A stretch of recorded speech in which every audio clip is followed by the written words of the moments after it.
hockey fans, are you ready to brave the wild with me, your host, Paladino Joey, or Joey Awajan?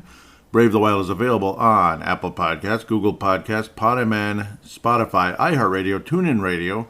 Nice to be back on Podbean, Audible, Stitcher, Double Twist. Thank you once and always for downloading and listening to the show. It is a great pleasure to be back on board with you once again today. Unfortunately, the weather has just been cloudy and rainy and wet, but I guess April showers bring May flowers. Hopefully that's the case. Wild taking a couple lumps this week against Pittsburgh. Yeah, I mean, almost won that one, though. That was kind of fun until the end, I guess.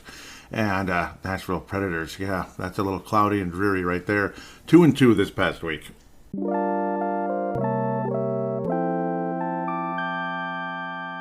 So we had a couple of great games. One, bummer, we almost had it type of game and still got a point out of it. And then got absolutely shellacked by the Nashville Predators again. I would say by far the inferior team of the 3 or 4 teams here we played. And come on, I don't know, it's just becoming a crappy matchup. They've been a headache for a while, but occasionally we'd have a good game against them. Now it's like, not anymore. Kind of like the St. Louis Blues last year. The great part is the most likelihood we'll be playing Nashville or St. Louis in the first round of the playoffs. So, well, nobody said it would be easy, did they? Minnesota Wild at 91 points at the moment, 69 total games played, 43 victories, 21 losses, 5 OTLs or shootout or whatever the crap it is. Colorado's already got 50 wins and 106 points, maybe about where Kirill Kaprizov's point total will be at the end of the season because he continues to score goals. Now 40 on the season. Absolutely spectacular. And, of course, the aforementioned Kirill Kaprizov, like I said, 40 goals, 47 assists to go along with it, 87 total points, an all-time single-season record for Minnesota.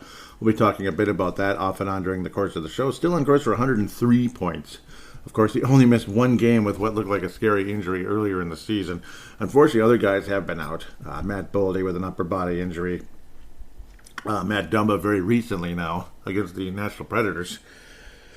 With, interesting situation there. Looks like shoulder or collarbone, and it didn't look good, apparently, according to Coach Dean Evison. So, here we go. John Merrill may have possibly broken his wrist. There's rumors that Marcus Foligno has a broken hand. He's been really hurt this season, a lot, and still been playing through a lot of injuries throughout the course of the season. I mean, that's Foligno for you. He's just been a survivor. It's scary to think of what type of injuries he just might have out there, and he's still playing. Merrill, we'll see. He's been skating, but of course, when it might be a broken bone, broken wrist, whatever, upper body, of course you can skate. Boldy also upper body, up. So injuries are injuries, and they suck. So that's the unfortunate reality of it all. We've had some good days, some bad days. And last night when Marc-Andre Fleury gave up a bunch of goals, weren't exactly his fault. The play in front of him looked like the Gophers versus Union.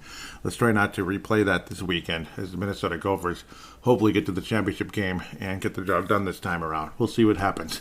We'll talk about that in the later stages of the second segment. You'll notice I'm recording and releasing the show on Wednesday, not Thursday, because tomorrow there's some extra work I have to do to help my parents out with something that's just, it's one of those things where you have to pick something up from the state fair and you have to get it now on this day. There is nothing you can do. It is not negotiable. You are getting it now at this day, period. So guess what? No Brave the Wild, but it's on Wednesday. And thankfully the schedule for Nashville and all that, playing Nashville on Tuesday, adds up perfectly fine, which half the time I might as well be able to be flexible. So that's the case there.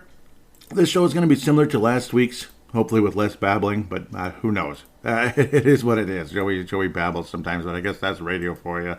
I don't know why we can't beat Nashville. It's annoying. It's stupid. And the penalty kill got their ass handed to them. We'll get back to that very shortly. And, of course, Dumba was actually injured while checking McCarron. So, interesting situation there. Kirill Kaprizov breaking all the all-time records. And, again, we'll talk more about that we're going to move that into the fan interaction segment because I posted some things up there. I guess I could talk about it now. It's not like there were any responses to it. Just likes, and retweets. So that's totally fine. The single season record for points in Minnesota NHL history, meaning the North Stars as well, is Bobby Smith of all people. Bobby Smith? Huh. You'd think it would be like a Cicerelli, somebody like that. A Cicerelli, maybe Brian Bellows, maybe Neil Broughton had a 100-point season mixed in there. Only one 100-point season for Neil Broughton. Only one 100-point season for Bobby Smith. Cicerelli had at least two. But Broughton had 98 during that 81-82 season. The strong, awesome year after the Minnesota North Stars went on their huge playoff run to the Cup final, only to run into the dynasty known as the New York Islanders. Unfortunately, they would have had to have done the same in 81-82. But it's kind of similar to the Nashville Predators, how they made that miracle run to the Cup final, then they lost to the Pittsburgh Penguins. And then the next year, they had the best record in the league and lost in the first round. Minnesota North Stars had won their division and lost in the first round. Not the best record in the league, but a damn good record. And J.P. Parisi was one of the assistant coaches with Glenn Sonmore during those days. 114 points is the all-time single-season scoring record for Minnesota North Stars / Minnesota Wild history, or Minnesota NHL history. And ironically, the second highest scoring season in history was Dino Cicerelli that same year with 106. So that was a great, great North Stars team. Dino Cicerelli also added 138 penalty minutes because he was a feisty son of a gun. He was only 21 years of age. Bobby Smith was 23. Can you imagine the optimism in this team that season? This is probably the closest. This current Minnesota Wild team is probably about the closest to that team in a lot of ways, with the really nice high-end young talent. Bobby Smith, 23. Dino, 21. Neil Broughton, 21. Steve Payne had 78 points, 23 years of age. Neil Broughton, 98 points. And Dino Cicerelli also ties, well, actually, he's the first guy to do it. Brian Bellows with 55 goals. Brian Bellows had 55 goals later on. I believe it was 89, much later, in a mediocre season for the North Stars, but a great season for Brian Bellows, who did not reach 100 points that year, only 99. Damn it. But so Dino and Dino and Brian Bellows both at 55. Bobby Smith with 43. I do believe Kirill Kaprizov will pass that. So interesting stats moving forward there. And the most recent guy to make 103 points in a season for a Minnesota team was Dino Cicerelli during the 86-87 season. So just a couple years ago. It's not too far back, as I wrote there. Lots of likes and retweets there. Thank you guys very much, especially on the likes category, because they don't want to retweet. They don't want my ugly face. They don't want my ugly name on their in their news feed. It's just no. This is just not cool. I'm just gonna like it and go away. Right? I'm just teasing. 86, 87. So some of you weren't born yet. A lot of you weren't. I was, but I was very young. That would have been. Oh my God! I can't be that young. I was I was in first grade at the time. So that must make Dino Cicerelli and guys like that feel pretty old. I was only in first grade, 86, 87. Yes, 86, 87. And then, of course, second grade is when the Twins won the World Series, late 87 there. So, that's the last guy to reach 100 points for any Minnesota NHL club. Obviously, things kind of got really grindy in the late 90s. The early 90s, guys were still scoring up there, way up there, like the Gretzky's, Lemieux and stuff, and then it just stopped. Like, nobody was getting 100 points. And then, like, maybe one or two guys like, wow, we got 100 points. Late 90s, early 2000s, when the Wild first kind of came onto the scene, nobody was getting 100 points. And then, when like a Sidney Crosby was doing it, it's like, wow, 100 points. So, the Wild, 0 players have ever reached 100 points, 0 players have ever reached 84. And now we have a guy with 87 in Kirill the Thrill, because he's for real. Yeah, you saw what I did there? Wasn't that cool? Okay, not really. Get back to where I need to be. Victory over and this was in March, loss to the Pittsburgh Penguins. Kind of a bit of a back and forth game. Pittsburgh took a 3-1 lead in this one, and a breakdown defensively into the overtime period. And also, I don't know what happened. Cam Talbot was kind of unfortunately sliding away from the post as he had his leg outstretched to just kind of block the shot, obviously, like typical, trying to block the shot from one of the legendary players of the Pittsburgh Penguins, Malkin, with only his 17th goal because he's hurt every 10 seconds. Poor guy. And it's been that way for about 5 years now, and I'm not exaggerating. Most Penguins fans or Penguins observers like us would notice that. Cam Talbot, it is what it is. He was sliding, and there's nothing he could do, kind of type of situation. It was such a damn bummer. The Wild ended up losing this one. Kirill Kaprizov with his 38th goal in this one. Officially, Dumba had a goal early on. That was reviewed, but clearly it was a goal. There's nothing Pittsburgh could argue there. Rickard Rakell, wonderful addition to the Pittsburgh Penguins. Again, former Anaheim Duck, and a guy a lot of people have compared to Joel Eriksson Ek. So obviously, Jules Eriksson-Ek actually has more points this year than Rickard Rakell. So very nice story with Jules Eriksson-Ek this season. We'll talk about him in the Capitals game where he capitalized against the Capitals. Cool. Frederick Gaudreau with his 10th goal this season. But again, John Merrill was hurt in this game. Matt Boldy hurt in this game. Just Jiminy Christmas. And then Jason Zucker also hurt. Looked like groin related. Gosh, he had just returned after missing, 30 games, so that was kind of heartbreaking. And again, the Wild ended up losing the game. So for the sake of time, let's get going. A little frustrating, unfortunately, but it's just one of those what can you do type of games. I mean, damn it. But I had picked the Wild to beat Pittsburgh, lose to Carolina and Washington, and then beat Nashville. All right, so I was 0 for 4. So sue me. Yeah, I was 0 for 4. Yeah. Yes, and yes, you can sue me for it. No, please don't sue me. I don't have the money right now. I really don't. Please don't sue me. I'm not kidding. Carolina, yeah, I'm not getting $1 million a year to do Brave the Wild. I'm not getting $1 million pennies a year to do Brave the Wild either. Carolina Hurricanes coming to Xcel Energy Center. No, actually, we had to their building, and they only managed 1 goal against Minnesota. Wonderful night for Marc-Andre Fleury, of course, again. And this was still, he had not gotten his new pads yet. He still had those brownish, tan-colored Chicago Blackhawks type pads. Pretty cool look, though, at least with Chicago. With us, it looks kind of weird. You'll see his new look against Nashville, and didn't debut very well, unfortunately for him, because the team in front of him played like crud. But nice, solid overall team play in this one. Carolina did have a goal disallowed because, Niederreiter was basically falling into Marc-Andre Fleury. Him and Fleury were having a bit of a conversation. It didn't look too vulgar. I have no idea what was really being said there. I couldn't read their lips. So it is what it is in that one. But an unbelievable, solid defensive performance and a spectacular goaltending performance by Marc-Andre Fleury. He made some great saves in this game. As this is where we really got to see the real Marc-Andre Fleury, or M-A-F, mother bleeper. No, I'm kidding. We got to see Marc-Andre Fleury play some great hockey in this one. Play great goaltending. Stopped 37 of 38 shots in this game. Frederik Andersen, as I've often said, the Jacob Markstrom of the Eastern Conference, was beat pretty often in this game. And the Wild put some nice shots on net, but it definitely wasn't Frederik Andersen's best game, facing only 19 shots against a very, very strong Carolina team. Wild are able to muster 3 goals and get the job done. Marc-Andre Fleury absolutely great in that, as the Wild gave up way more shots than they were able to muster in this game, and still came out feeling good about themselves. Ellis Goligoski returns to the Minnesota Wild lineup with the loss of John Merrill with a possible broken bone after blocking a shot, and then Matt Boldy, upper body injury as well. Unfortunately, not blocking a shot, at least in that case. Nick Bukestad has returned as well with, again, the loss of Matt Boldy. Tyson Jost moving up and playing in Boldy's spot and looks really good, actually. Tyson Jost looks really good. So the more and more opportunities he's going to get, I think you got something here. Of course, Jost moving to the wing instead of the fourth-line center.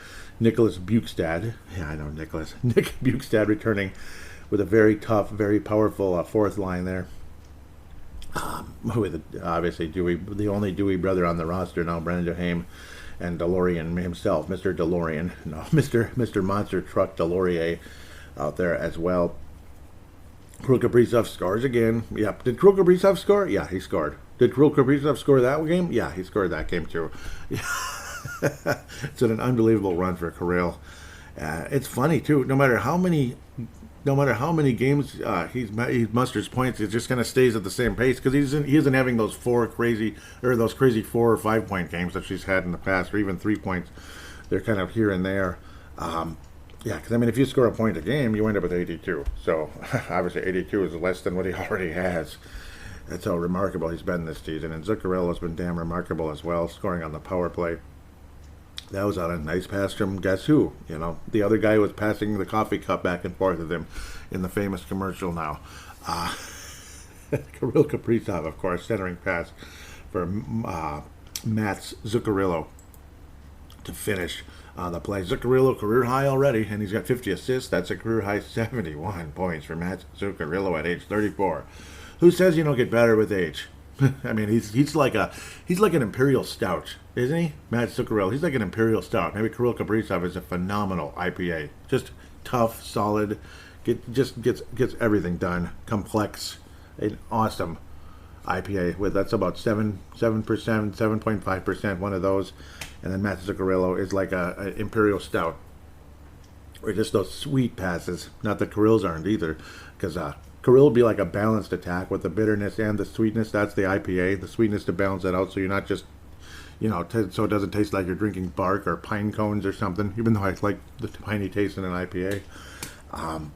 But yeah, Zuccarello, he's like trying to think of which one. Maybe like, not like Darkness, but maybe he is like Darkness to some people. He's more like one of those KBSs, I'd say, from Founders, because I think they're actually a little better. They're a little better. He might be the one with, Zuccarello might be the one with hazelnut. It's very enjoyable. Fiala still at 61 points. He didn't have the best week. It's safe to say he didn't, but it is what it is. Ryan Hartman, 53 points on the season. Love what he's been doing. Goligoski, excuse me, did I say Goligoski? Marcus Alino playing through injury after injury. Yikes. It's crazy to think. You look at Foligno's 110 points. Back in the day, that'd be like, he's just he's like the fifth or sixth guy on the team. Fifth or sixth place guy with penalty minutes back in the day. Hockey's definitely changed, hasn't it, over the years. So let's keep moving. I'm kind of babbling here. I apologize, even though I'm enjoying myself, obviously, talking about the games here. Carolina game was pretty fun. The Washington game was even more fun. Can't say the Washington Capitals played their best game here. They were just kind of like lazy. They look lazy out there. They kind of look like Minnesota versus Nashville. Look at me taking shots at the Wild in a 5-1 win.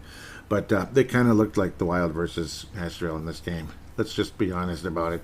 It's crazy. The Wild only mustered 18 shots in the game. But Washington just looked out of position, kind of like meh. They didn't look real interested in this game. But that's fine. Take advantage. Thrash them. Go out and thrash them. And Joel Eriksson did that in a lot of ways. He had a nice shot on net that ended up going in. And then, of course, the greasy goal. And I keep calling him the grease line. I guess it's the grief line. I keep going back and forth to that. It seems like their name changes every 5 minutes. Or maybe I'm just crazy.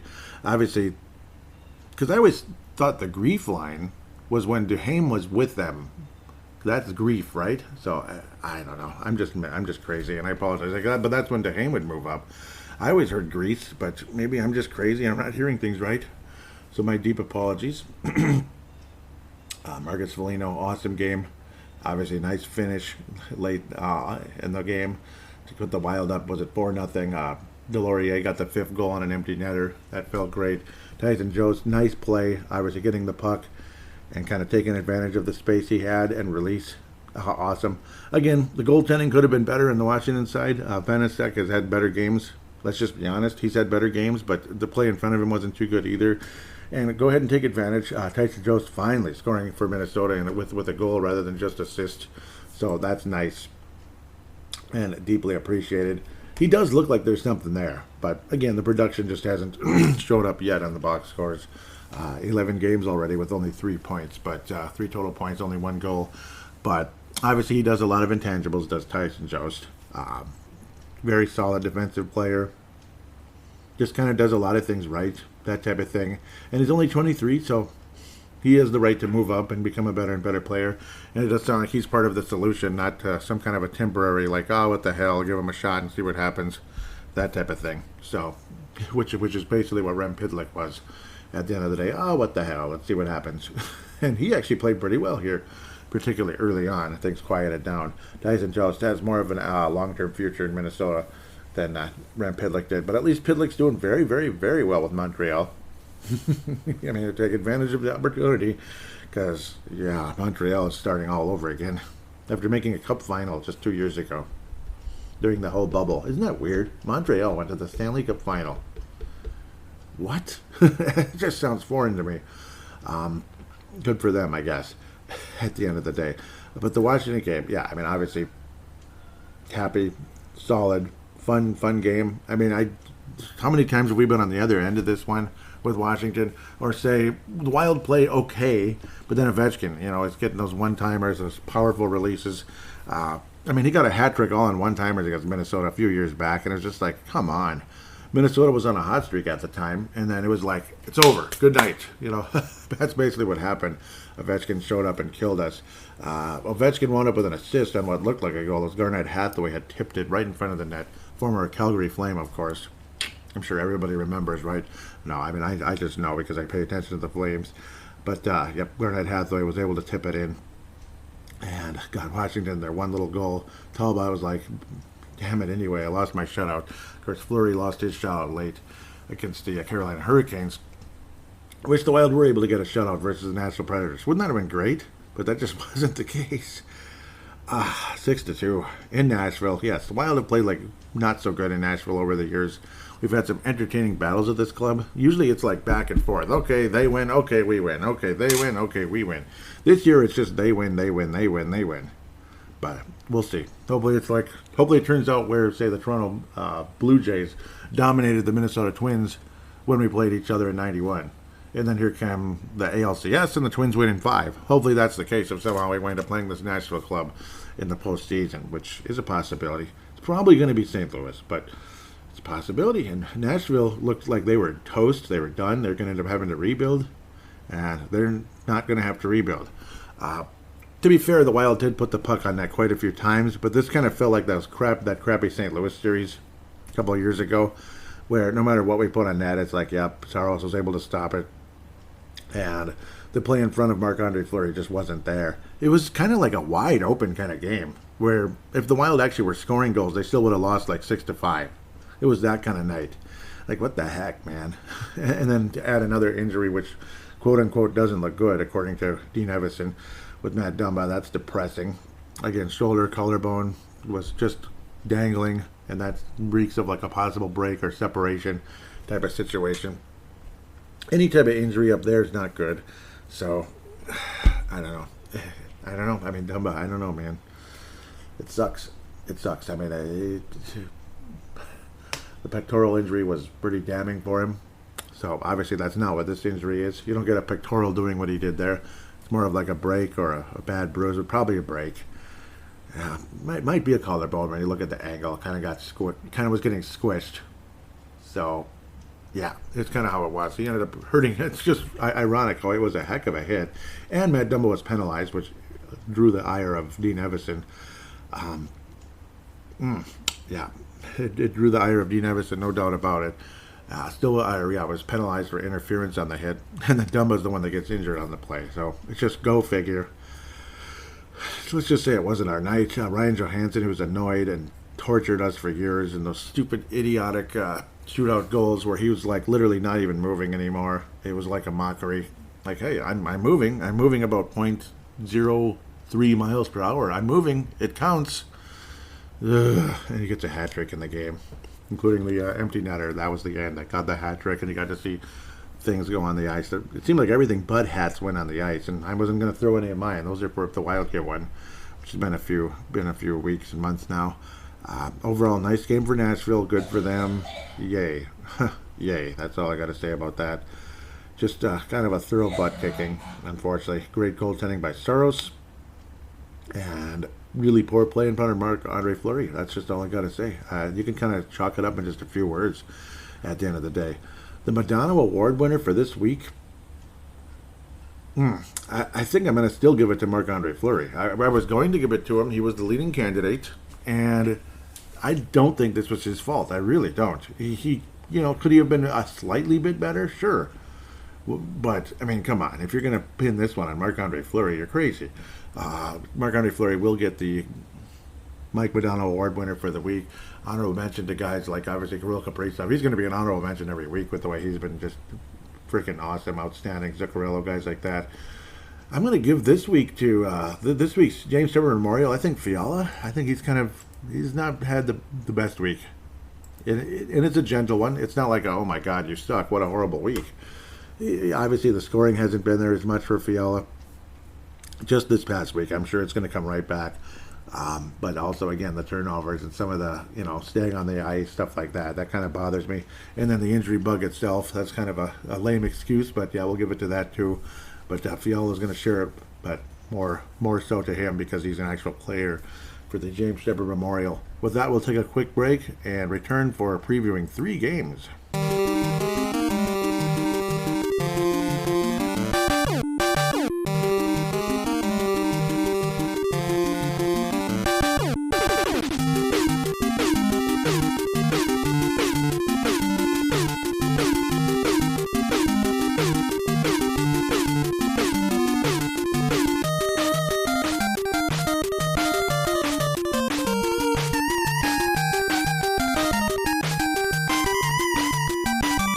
And we are back here on Brave the Wild, segment number 2. Let's preview a couple games, or at least 3 of them. Get to open things up with the best team in the league, baby. No, not really. They felt like the best team in the league versus us last year. Possible playoff preview. We'll see. I don't know. Ville Husso, I'm probably mispronouncing that as well, because I mispronounce everything. Jordan Binnington and Husso both have 2 shutouts on the year, but Binnington's definitely been the far inferior goalie on the season. Save percentage about 90. Goals against average 3.25. Husso 2.41 goals against average. Very good. Very good season for him. 20-6 on the season. Binnington is 500. 13-13, and that's when St. Louis wasn't playing as well. Bad Vlad Tarasenko has returned, and he's played in every game, and he's been great. Slowed down a little bit. He was on fire earlier in the season, but he's certainly playing fantastic hockey. Not as good as Kirill Kaprizov. As there was a time we were talking about, we're hoping Kirill Kaprizov can at least be a Tarasenko. That'd be awesome. I mean, if Kirill Kaprizov becomes a Tarasenko, he'll be like the best player we ever had, pretty much. Especially if he stays healthy. But Gaborik couldn't, and Tarasenko hasn't most of the time, though he is finally doing so now. 25 goals. It feels like he should have more, doesn't it? 61 points in 62 games. Still a great season. On pace for about 80. Jordan Kyrou has been fantastic with 40 assists on the season to go along with his 22 goals. 62 points. He's a +8. Tarasenko's a -1. What's up with that? Pavel Buchnevich with 57 points. He's a 17 on the season. Justin Falk is a 31, +31 on the season. So some St. Louis players way up there, others a bit further down. But a lot of talent. The ancient one, Marco Scandella, he's now considered ancient in my book.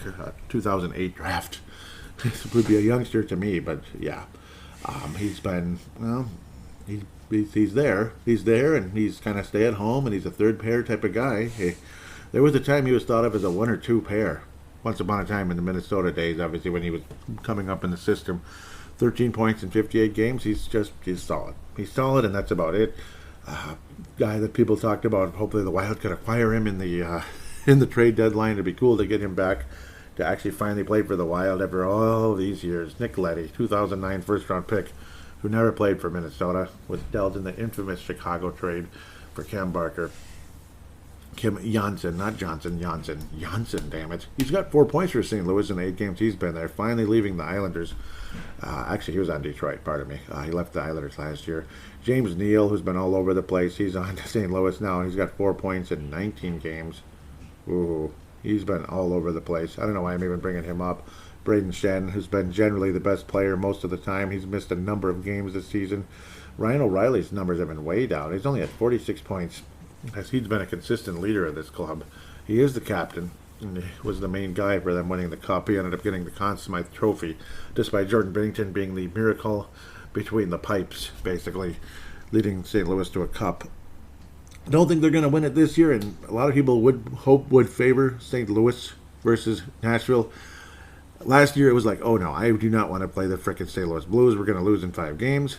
Yeah, well, we played Vegas and lost in 7. Man, almost lost in 5, but lost in 7 after kicking their butt for a couple of games to come back. I think the Wild would beat St. Louis in 5 or 6 games, I think. I'm not 100% sure, 100% comfortable about this matchup necessarily. Going into the playoffs, it's a ways off. We're going to play in the Enterprise Center without Jean-Luc Picard. Will Matt Boldy play in this game? Hopefully. John Merrill just might. Both of them may return. Quite possibly. And we're going to need John Merrill as soon as possible because there is no Matt Dumba. Maybe you call up Kalen Addison. Otherwise, Jordy Ben returns to the lineup, who's the 8th best defenseman out of the 8 guys we have. Minnesota did lose earlier this season, so we're continuing to lose overall to St. Louis. They are 4-1 in their last 5. We lost 6-4 earlier in this series. And both games are on the road. April 8th? I can't believe it's April 8th already. The next game, Friday. Wow. Wow, today's April 6th, of course. Wow, April 8th already. Damn. St. Louis, again, like I said, 4-1 in their last 5. They beat Vancouver 4-1. Vancouver, again, 4-3. Lost in Edmonton 6-5. Beat Calgary 6-4. Impressive. And beat Arizona 5-1. I want to believe the Wild are going to win this one, but this could be a really rough week. This could be a damn rough week. Wild may end up going 1-2 in this one. I'm hoping and praying the Wild do not get swept by this Blues club. And I'm going to step out in faith and believe for a victory in this one. 3-2, 4-3, something along those lines. Most likely got to score in the game. We'll go with Kevin Fiala, since I just gave him a hard time. I think Kevin Fiala will get goal number 24, and the Wild defeat the Blues, believe it or not, which is kind of, again, stepping out in faith. It might be, like, not really a good, might not be the best prediction ever. These are winnable games. Like teams like the Los Angeles Kings, they're beatable. But the Wild have sucked against the Kings. The Wild have sucked against St. Louis. And the Wild have had success against Edmonton. So there's hope somewhere down the line. And yeah, let's head in the right direction here. LA Kings. This is one of those afternoon games. Again, at Xfinity Center. Another afternoon game. Blake Lizotte, undisclosed injury. Matt Roy, lower body. As of March the 12th, Dustin Brown, Mr. Elbow to the face of, or forehead of Jason Pominville. I'm still not bitter about that, though. Yeah, a little bit. I forgot to look at St. Louis's stats really quick. Not stats, but they're kind of their team numbers really, really fast. I apologize. Going to backtrack. They're 5th in goals, 9th in goals against. They have the number 3 power play and the number 6 penalty kill, and they're really good at staying out of the box. They're 5th in the league at staying out of the box. So lots of good, solid intangibles for the St. Louis Blues. So watch out. Oh, why did I go to this one? Wrong California team. I missed by a week there. Los Angeles Kings. They're 19th in goals. Yeah, they're more of a greasy team, grinded team, grief team, whatever you want to call it. 13th in goals. They're good at staying out of the box. They're 4th. Penalty kills 22nd, power plays 28th. So a beatable team, no doubt about it. The series is tied 1-1. The Wild did win earlier in the year in LA. Lost in LA later on 2-1. Great performance by Jonathan Quick. Awesome game. You know, I'm going to pick the Wild to lose to St. Louis, and I'm going to have the Wild beat the Kings. I'm going to switch that up. I don't think the Wild beat the LA. I don't think the Wild beat the St. Louis Blues. I'm going to switch the score to 3-2, but it will stay Kevin Fiala. God, I hate that woman upstairs. Sorry. LA Kings. She drives me nuts. LA Kings, Minnesota Wild. I do think the Wild can win this one. Kirill Kaprizov is the thrill. He always scores against the Kings, or at least he does sometimes. Kings are 2-3 in their last 5. Seattle, God, they lost 6-1 to Seattle. They lost Edmonton 4-3. Beat Calgary 3-2. What's up with Calgary losing all of a sudden? Huh. And then they beat Winnipeg 3-1 in Winnipeg. And the Kings lost to Calgary. No surprise, April the 4th. The Wild should be able to win this game. They've been low scoring. Let's go with a 3-2 win for Minnesota. 3-2, 4-2 win. Maybe an empty netter. Kirill the Thrill will score the goal. And I will score a goal out of one of them. And the Wild end up winning the game. As we now play the Edmonton Oilers. Obviously top-heavy club. Goaltending has been a mess forever. You know, but it's not always the goaltender's fault. Sometimes the play in front of the goalies as well. It's just nothing to brag about at all. They're 6th in goals. The Wild are 4th, to be fair. The 4th best power play in the league. Earlier in the year, they were number 1. Penalty kills 21st. The Wild's 24. That feels like we're like 30th or whatever during the course of the last couple games here. Minnesota's been phenomenal against Edmonton this year, putting the puck in the net and all that good stuff. Guys like Draisaitl and Connor McDavid are insanely good. Talk about 100-point seasons, they're already there. So, nah, boo-boo. Kirill, you got a ways to go to catch up to us.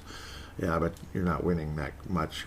You're winning sometimes. I'm glad they're going to be in the playoffs, at least. It's good for the NHL. Connor McDavid, 106 points on the season. 41 goals, 65 assists. He's a plus 22. Leon Draisaitl, 50 goals, 51 assists. Trying to think of who Leon Draisaitl reminds me of. Because you can't say Gretzky with Connor McDavid. You just can't. They're different. They're just different.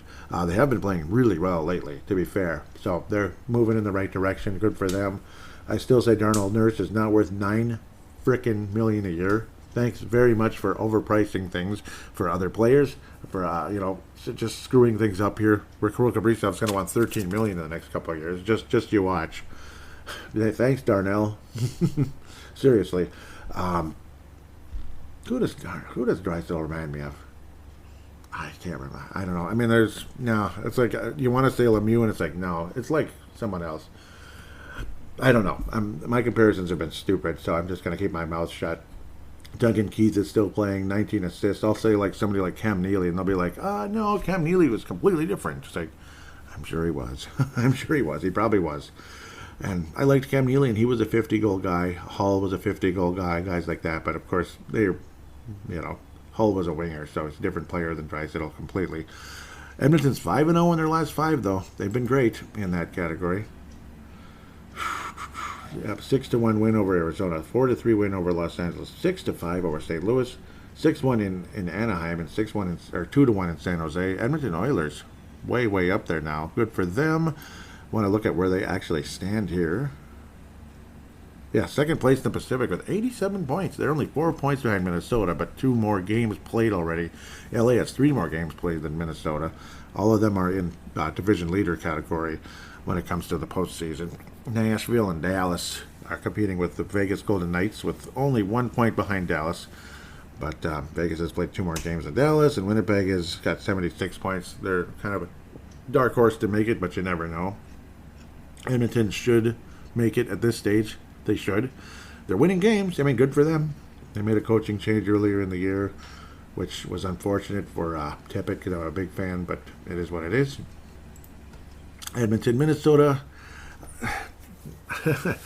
I don't know. I'm not all that comfortable with this one anymore, because Edmonton was kind of a mess. They're playing like crap.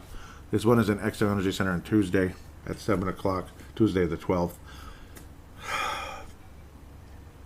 So, again, I have the Wild losing to St. Louis, beating LA. I think the Wild can finish the sweep versus Edmonton. Again, this is where I'm stepping on in faith more so, rather than St. Louis. I think the Wild get the job done. Final score of, it's going to be an entertaining 5-3 type of game, but Minnesota ends up winning. Most likely guy to score. And this one, well, it ain't going to be Dumba, unfortunately.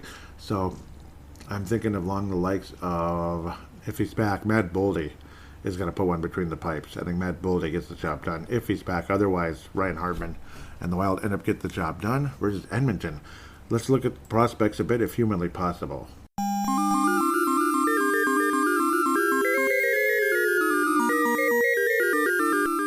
And as per usual, we're going to open things up with the Iowa Wild, which finally had a good game. They've actually had a couple of good games in a row, to be fair, which is nice. And some of the young guys finally getting something done. Rossi had been on a bit of a drought. He had 3 points last night and a 6-1 win yesterday versus the Tucson Warriors. Pretty cool Warriors. Tucson Roadrunners. Kyle Rao had a hat trick. He's almost at a point a game. But again, he's a quad A type of player from Eden Prairie, Minnesota at age 28 and former Gopher player during I believe he was on the last team to get to the championship game. I'm pretty sure he was on that team. 99% sure. I'll go check very briefly. Yes, he was. He was a junior, and he had 40 points that year. 13-14 Minnesota Gophers. Yep, because it's 8 years ago. So 28 years of age, he was on that club, along with Mike Riley and others, where that team just couldn't move the puck out of the freaking zone in the Wild. I keep calling them the Wild. The Gophers end up losing. Adam Beckman's been kind of chipping away. Kalen Addison, he has been really consistent. He's been probably the most consistent player, particularly from defenseman spot, for the last 2 or 3 weeks now for the Iowa Wild. He's got 27 points in 32 games. He's been really nice. He had 2 points yesterday. So much for Joe Hicketts. He had like 25 points right away, and he's still at 25 points. I'm just kind of exaggerating. Connor DeWeer's been wonderful since returning to the AHL. It's like I'd say he's like a star at the AHL level and a nice fourth liner in the NHL, but can't finish yet, unfortunately. But Tyson Jost is kind of about the same, unfortunately. But that's where Connor DeWeer is right now, is in the AHL after coming up pretty early in the season, and good for him. But we're just going to have to wait and see how Connor DeWeer continues in the AHL. But he would actually be the best player right now, and he is in every situation, like we keep saying, penalty kill, power play, top line. He is probably the MVP of the Iowa Wild, other than Marco Rossi. Mason Shaw has been very solid. He had 3 points yesterday. He's now at 40 on the season. 2 points, pardon me. He was able to get an assist on Marco Rossi's 17th goal. Good for him. Marco Rossi, scoring late in the game. 48 total points to lead the way. Adam Beckman at 30. Mitchell Chaffee at 33. But nice little hat trick for Kyle Rao. But also good to see some of the prospects like Connor DeWer factor in the scoring. And nice game by McIntyre again. Nice Zane McIntyre, 2.5 goals a game basically. Save percentage about 91.5. Also, very important note is Vladislav Firstov in the loss, unfortunately, earlier, 5-3 loss a couple days back. I believe it was last Saturday. Had 2 assists in the game, so he's now played in 4 games for the Iowa Wild already 4 games for Firstov, and he had 2 assists in that game. So 2 assists so far in the 4 games he has been in the AHL. Vladislav Firstov of Connecticut, and a second-round pick just a couple of years ago. Good job at age 20. Welcome to the AHL, my friend. Already was in North America, so that was good. Pavel Novak was the player of the week according to MNW Prospect / Young Guns. Awesome week for Pavel Novak. He's now got 67 points in 57 games, 27 of them being goals. He had a 4-point week. Pavel Novak, awesome job. 4 points in 3 games. Good for him. I'll make 100% sure that I'm saying that correctly because I know I have it listed in the Twitter account. Nope, 3 points in 2 games, 2 goals. No, 5 points in 2 games, 2 goals, 3 assists. Awesome job, Pavel Novak. Pardon my ignorance there, as I thought his numbers had shot up pretty high there in a very short amount of time. But really good job. Damon Hunt, again, probably my favorite defenseman in the system other than Lambos. Man, you've been hearing police sirens off and on since late last night. I don't know what's going on. Jeez. I don't know. He's like an infamous arson all over the place. I don't know. I'm just kidding. 39 points in 46 games. Still 17 goals for the Moose Jaw captain there. Ryan O'Rourke, the Sioux Greyhounds captain, reached 40 points for the first time. Good job. He had 37 last year in 54 games. So far in 47, he's now at 40. So nice to see some progress for the 19-year-old captain of the Sioux Greyhounds, Ryan O'Rourke, and future valuable piece for Minnesota on the left side, unless he gets traded for whatever reason, which could happen. Nate Benoit, Mr. I score a point every blue moon or so. 13 games now for the Omaha Lancers, where my aunt and uncle used to live, around there for a short time. Even gave me a shirt way back in the early 90s. Omaha Lancers, U.S. Hockey League, 0 points in 13 games for Nate Benoit. Josh Pilar, well, he went from 4 points to 6, so at least he got 2 points in 2 games this past week.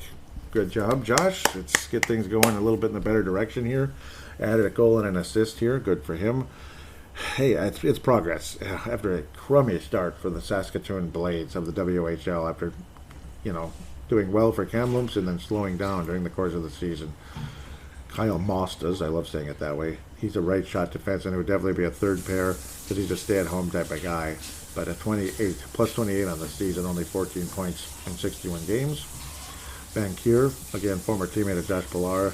His numbers have been he's just been kind of trudging along after a really strong start to the season. Both of them actually are on a much lower pace than last season. Katie Bankier and Josh Pilar. Jack Purd, of course, season's over. They got eliminated. Carson Lambos, that was, of course, St. Cloud State. Carson Lambos, not 43 points. He keeps tacking on those numbers for the Winnipeg Ice. 10 goals now on the season. Good job. Reached the double-digit number and 33 assists. He is a plus 37 on the season for Mr. Winnipeg himself. He's from Winnipeg. He plays for the Winnipeg Ice. Just don't go to the Jets, please. And Jasper Wallstedt, yeah. Yep, season is over already, so we'll move on from there. Obviously a nice season, about 2 goals a game overall. Yep, all the other college players, of course, their season's over, so we're not going to get to that. Check on Jack McBain. What the hell? Nothing. So, no AHL, no NHL. Woohoo. Yay. Yay. I'm very happy for Jack McBain. He probably would have skated for Minnesota. Very possible. But, well, okay. You don't want to be here, so good luck. No. He wants to go, he can go. We're here to bleep and win. Kind of like Bill Guerin. Kind of sounds like him a little bit. Well, obviously no games were played in the NCAA tournament because they make you wait 2 freaking weeks because they have to. They don't want to compete with the basketball one now, even though it's boring as North Carolina and Kansas. Ooh, I'm so excited to see those 2 teams play. Give me a break. I'd take Duke and Villanova any day over those guys, but of course it always goes the wrong way. Hopefully it won't go the wrong way in the Final Four, as tomorrow's the big day for the Minnesota Gophers and of course Michigan and Denver. That game is at 4 o'clock. Michigan, Denver's at 4 o'clock. 2 teams that have won a bajillion national championships. They are way up there, like 9 each, basically, which is insane. Denver's are more recent. Some of them are way, way back, and most of Michigan's are way back in the 60s. So, but they've had a few, like late 90s and early 2000s, or mid 2000s, pardon me. I believe 2007 is Michigan's last. Denver won just a few years back, and so I'm sick of them. Gophers haven't won since 2003. We have 5 national championships on it all. We had the back-to-back 02 and 03, which was wonderful. Minnesota State, no national championships, but they sure talk a big game, don't they? At least the fan base does. They got you'd think they have 7 already, and that we're the far inferior program historically, but we'll see. We'll see. I'll cheer for either Minnesota team because I loathe Michigan and Denver. I don't want them to win anything. Go away. Just go away. So definitely Minnesota, but highly prefer the Gophers over the Minnesota State Mankato Mavericks. Highly prefer. But good luck, Sebastian, Mr. Blackspace 999, if your club does indeed beat the Gophers again. I expect a very low-scoring 2-1 type of game. I do think the Gophers win. I like the way they've been playing, but anybody picking Minnesota State in this game, I'm not gonna look at you and sneer, because how could I possibly do that? They were the number 1 team in the country. So, and Michigan and Denver is a terrifying matchup. Either way, for either Minnesota team, and either Minnesota team, I think, is a terrifying matchup for Michigan or Denver. So all 4 teams belong where they are. With that, we'll take a quick break and get to fan interaction.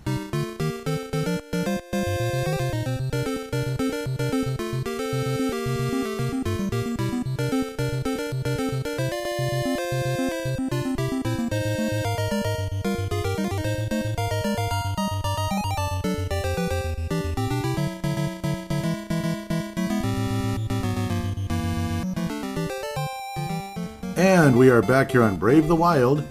Fan interaction, that's the final segment, but it's always a lot of fun, and really appreciate those of you that get involved with it. First of all, though, please download the Vig It app. The Vig It app on Android and Apple devices. I almost said Android and Google. That would have made a lot of sense, right? But yeah, it's basically like a fantasy betting app. Social media for sports bettors. You can post about your picks, see what others are saying about games. Vig It Betting Leagues, a month-long betting competition to see who the best sports bettor is over the course of a month. Free-to-play sportsbook, bet free coins, win real prizes, betting stats. Great information available on the Vig It Likeline movement where the public is betting. Also, should note that this is not real money wagering, it is fantasy betting, so you're kind of competing against everybody. And of course, during these races late in the season, it is definitely a lot of fun to keep up with. Also, highly recommend the Crypto.com app. That's also for Android and Apple devices. I'm sure you probably figured that already. You can trade cryptocurrency on there. For Vig It, the referral name is in the show description. It's Paladinolive when they ask who referred you. And for the Vig It, for the Crypto.com one, there's a link there which will show that I referred you. They'll put $25 in your account, and it'll help this show out. Yep, always fun to look at these cryptos like Shiba Inu, Dogelon, Mars, Bitcoin, obviously, Dogecoin. All those are what they are. Unfortunately, a lot of them are down today, but of course that could be a good buying position for some people, which is how it always works. Otherwise, at Brave the Wild is the Twitter account. Really appreciate all of you that jump on board there. I talked about the points already. I was saying, the newest episode likely will be recorded and released on Wednesday because I'm busy on Thursday. Here it is. Derek Falska says, does the Minnesota Wild latest road trip inspire a few questions? Ask Brave the Wild and tag your questions, hashtag BDWMN. Yep, ask as many as you wish. And yep, thank you guys that have. And thank you that retweeted that also. Looks like there's some comments on that one. I'm going to see what's being said there. That way that gets on the show. Okay, there's actually ones that are hashtagged, so okay, so that'll prevent confusion. Derek Felska says that basically that Isha Jerome's in town. He's the host and produce. Yep, he's the host of the sports. What am I talking about? The Soda Pod. He's coming in from Vancouver. He's in town. Where would you suggest he go for a beer or something delicious to eat? Oh boy. Well, I mean, Murray's Steakhouse is a classic, but they're not as good as they used to be. That's the crappy part. It depends on how much he wants to spend, I suppose, because obviously traveling is not cheap to begin with. Benihana's is a lot of fun. That's if you want some Japanese hibachi. Obviously, they have that, Japanese beer, Sapporo and others, sake, stuff like that. Man, I'm not so super knowledgeable on expensive restaurants, unfortunately. That's the one thing. But places like that, obviously, Manny's Steakhouse, kind of depends on your mood, to be quite honest. A lot of the places that I really liked magically have disappeared. Like Cafe di Napoli, it was the best Italian restaurant ever. They're gone. Even locally here in Golden Valley, Piazza's gone. So it's like that figures. I would have highly recommended those because they had the best manicotti ever. And I don't know where to get manicotti anymore, unless it's some mediocre thing. And it just hasn't worked out for me, unfortunately. But it's not about me, it's about Isha. Hope you have a wonderful time here in Minnesota. Really, I just want to say welcome. Otherwise, again, I apologize. My knowledge isn't as good as other people's. That's what happens when you work second shift. So, about dinner and all that. Jay Bushy says, who's the better matchup for the Wild, the Blues or the Predators? Neither. No, I guess the Blues right now because the Predators seem to be killing us, and Saros is a damn good goalie. Isha, there he is, says Blues. Saros is a god. Sarcastic Irishman responds with, I would think the Blues. I like the way we are so physical and skilled now. Blues can't match our physical aspect. Pardon me. See, that's the difference maker, I think. Our Nashville still beat us 6-2 again. The Blues did beat us earlier in the year, but again, they were beating us up too, and they've been known to beat us up, and now we can beat them up in return. So I will go with the Blues. I think the Wild could win a series against the Blues in 6 or 7. I might have to take that. It is what it is. You got to win a series one way or the other. Derek Felska says former pest/tough guy Tyson Nash has doubled down in his comments after Jay Beagle went after Troy Terry during the game where the Coyotes took offense to what Nash called showboating by the Anaheim Ducks, who pulled off another Mike leg goal. Is he nuts?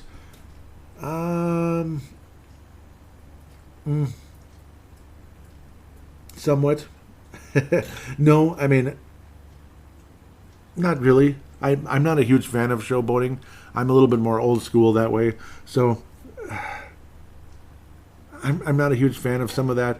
It kind of depends on where you're coming from, I suppose. A younger generation wants more of that, action or whatever, sellies and all that, It kind of depends. So I would say he's not nuts at the end of the day. It's kind of like whatever floats your boat, whatever bothers you. I understand because a lot of things do bother me when it comes to some of the over celebration. It can drive me nuts at times as well. So I'll say he's not nuts. Brian Herrera, maybe you think I am. maybe people think I am now. Brian Herrera says, I wasn't at first on board with the Fleury trade since I wasn't sure if his season was natural regression or just a bad team. Glad to see I was wrong. Yeah, that looks like it was a bad team.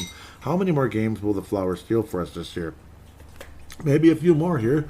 Unfortunately, wasn't able to do that last night because it was just a bad game overall. It was like we were the Blackhawks last night. I mean, we were the Blackhawks last night. We were not good. We put shots on net, but then it was just too wide open. We just got our butts handed to us over and over. And injuries don't help either. It's driving me nuts. Derek Felska says, what non-hockey athlete do you think would make a terrific hockey player had they put their mind to it? Who would you like to see have tried it out? I've always imagined some funny ones like a Michael Jordan. Michael Jordan playing for the Blackhawks and putting in great goals. I bet he could have. I bet he could have been great. I bet he could have, honestly, because of the competitiveness and such.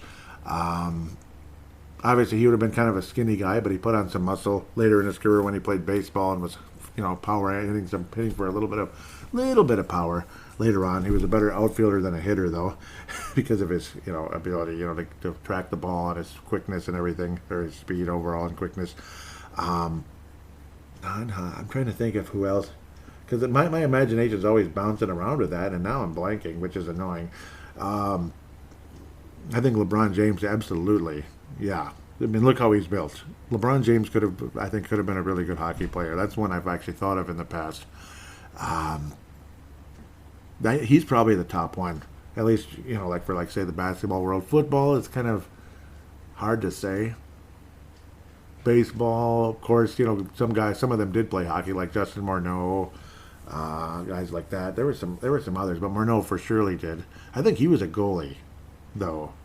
I'm going to go with LeBron James because obviously it's a huge name, and I think he would have had the smarts and all that ability and toughness to have been a good hockey player, though. Then maybe not. Maybe he would have been hurt all the time. That's the thing with those NBA players. That's where Michael would have been a good fit because he would have probably been able to handle some toughness more than LeBron, believe it or not. And I think he would have been spectacular. So going way, way at the top there with Jordan and LeBron. Jay Bushy says, does the Goose re-signing predicate a possible Dumba trade this offseason?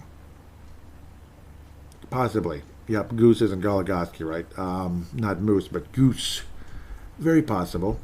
Very possible. You're committing $2 million again, and it depends on the whole Fiala situation. I think talk with Russo is that Fiala is probably going to get traded. That's coming from Russo, but nobody's 100% sure. He's not 100% sure because Bill Guerin doesn't show his hand, and why would he? It's possible. It's quite possible, and obviously if I'm the Wild, I find a way to keep Fiala more than I find a way to keep Dumba. Even though Dumba's got some nice intangibles, Fiala is one of those special skills kind of guys that are almost impossible to replace. There was a time I saw Dumba as a special skills guy, and I haven't seen it for about 3 years now, to be quite fair.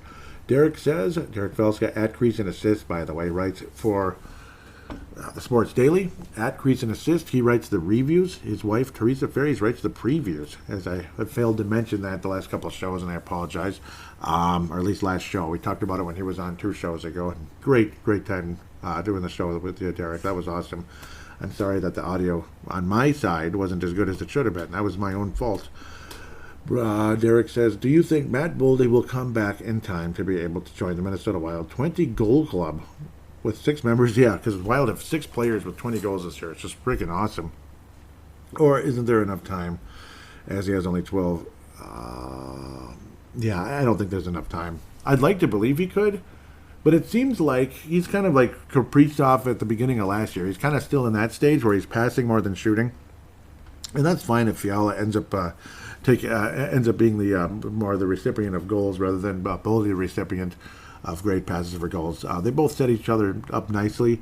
Sounds like Boldy's going to return very soon. It's not as serious as, say, like Dumba and such, and potentially John Merrill.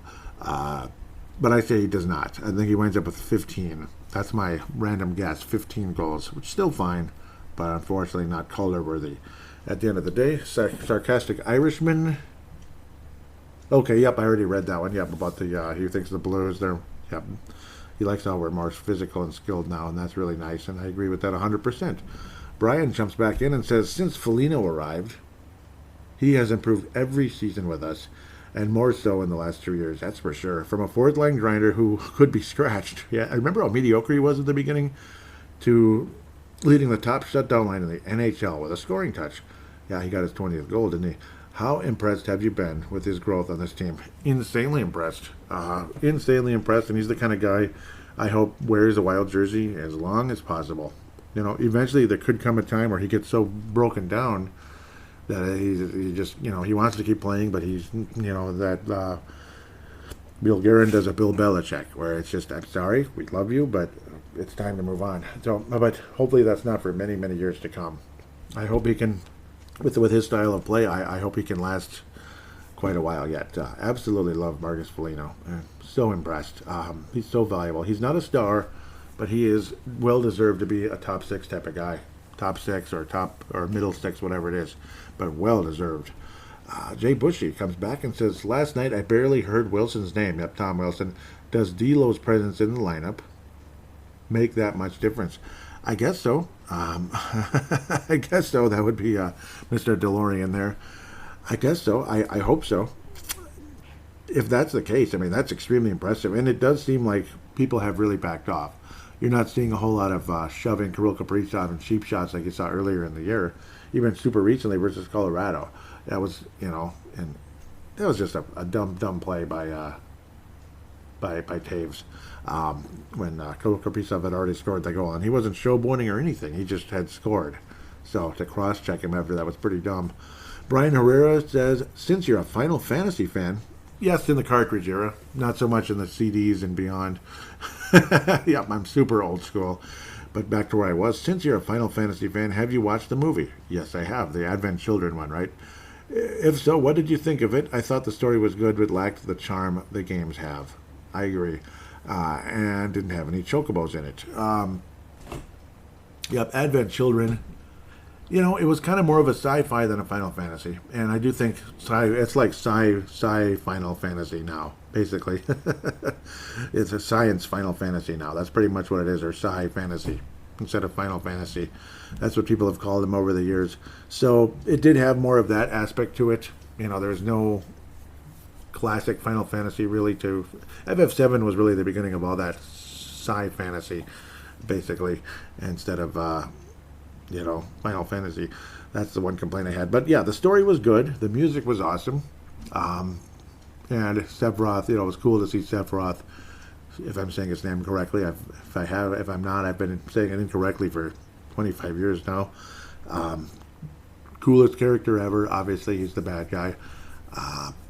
Very, very well done movie, to be quite fair. But, yeah, I mean, the games were better, yes. No doubt about that. But still well done. Yep. Derek shared Isha's comment. Yep, and I read that one. But, yep, thank you, Derek, for doing that. Yep, they were talking about, Michael Russo was saying Everson is in a glum tone, says it does not look good with Dumba. I believe there was one response mixed in there. Oh, a couple. Yep, Craig Graves says collarbone, isn't it? Or maybe dislocated shoulder. It's definitely one of those two. And Derek responds saying, either one would take him out for the rest of the season. Looks like a separated shoulder to me, and that could be right. Arm sort of just hanging there after they hit. Yep, that means not even able to move it until it's put back in place. One time I almost had my shoulder separated as I was pushing a heavy mower onto the cart. I could feel it move, but I was able to stop before it kept moving. It was pretty scary.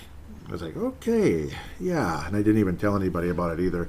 And then I shared the Pavel Novak 2 games, 2 goals, 3 assists. Awesome week for Pavel Novak of the Kelowna Rockets of the WHL. Huge shout out to Minnesota Young Guns, MNW Young Guns, and then it's at MNW Prospects on Twitter. Major shout out. Of course, they're on Facebook as well. Awesome logo. Always want to thank Pavel Burnett, who did such a great job with my logo. You notice there's similarities there between Brave the Wild and Young Guns. When I saw the color scheme and how they set that up, I was like, oh my God, Pavel, is there any chance in a million you could do that for my new show logo? And he did, and did a great job. Out of Czechia. And Pavel Novak, same thing, Czechia there. Awesome players. Awesome player, and wishing him the best. Can't wait to see what Pavel Novak can do heading into the AHL and beyond. Because there's something there. It looks like a wonderful 5th round pick. We've seen a 5th round pick work out before in Minnesota. Can't think of his name. I'm trying to remember. He was taken in the 2015 draft. Oh, Kirill Kaprizov. Yeah. Okay. Yeah, I know. I'm just playing. But really looking forward to what Pavel Novak can do at the next level. Because clearly he's mastering the WHL. And we'll see. We'll see. I think there's more beyond WHL for Novak with success. With that said, I've talked about Crypto.com. I've talked about, which is an app. I think there is a website now, but it's mostly an app. Vig It, the referral name is Paladinolive, all one word. All that will be in the show description. Call into the show if you like. Don't be afraid to call in, and please do keep interacting on Twitter with the hashtag BTWMN. That way I can have everything organized, and it just feels so nice to do that. Always thank Derek for sharing the show, putting out the bat signal, as we call it. Just awesome guy. Thank you, Derek. Minnesota Wild Global, big shout out to that Facebook page. Scott Cavendish, Chad Walski, David Kostick, Chance Kostick, David Abraham, Kathy Main, Michael Fick, people like that. Really love that page. Lots of fun to interact there. Again, MN Young Guns is Pavel Burnett. He's like the founder. Yep, he's the founder of it. Justin Bakke of the Sound the Foghorn podcast is a big, huge part of it. Brandon Quast, huge part of it. Chad Walski's been on it as well. Really appreciate what you guys do. You do such a great job at the end of the day. With that said, please do call into the show, though, an audio submission. All you got to do is open up your smart device. There are free voice recording apps all over the world of Apple and Android. Just open it up. Usually there's one built right into your smart device.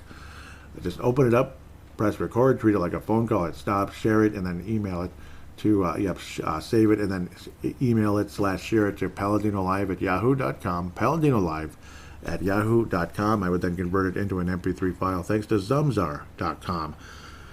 Always appreciate it. Please write a positive rating for Brave the Wild out there if you could on, Apple Podcasts can do it, Stitcher can do it, Audible can do it, and I believe Spotify does star ratings. So those of you that have, thank you so much. And anybody that can in the future, thank you in advance. With that said, have a wonderful week. Hope the Minnesota Wild can survive these tough games coming up.